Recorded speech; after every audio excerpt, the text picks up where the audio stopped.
Hi everyone, today we're going to start our discussion of trigonometry by talking about angles. We'll start with array. Array has an endpoint, which is where it starts, and a second point that gives it direction.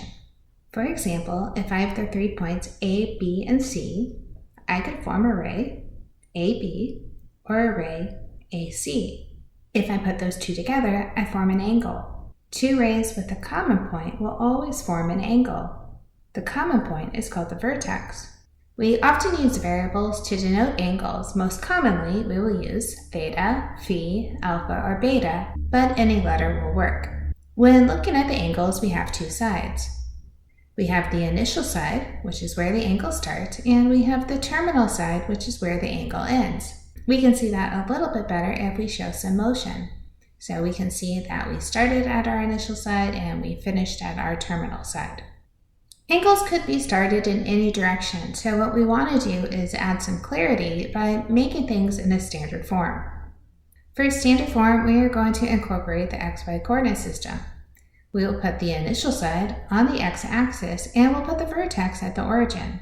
The terminal side could be anywhere on the graph. Positive angles are measured in a counterclockwise direction from the initial side over to the terminal side. Negative angles are measured in a clockwise direction from the initial side over to the terminal side. We have a lot of special angles to talk about in trigonometry, but today let's just start with the four basics. A 90 degree is a right angle. If we move another 90 degree, we make a straight angle, which is 180 degrees. When you add another 90 degrees, we have 270 degrees. And then we finish by coming back to the starting place and we have 360 degrees. So I want you to think about 360 as going all the way around and coming back to where we started.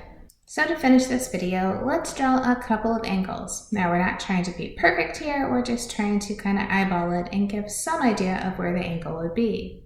Let's show 100 degrees. I know 90 degrees is here, so I want to move just a little bit further over and call this 100 degrees.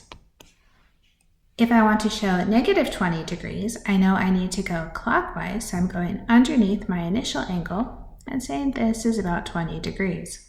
We will get more precise with our angles as we continue to study. In the next video, we'll continue to talk about degrees and add in radians.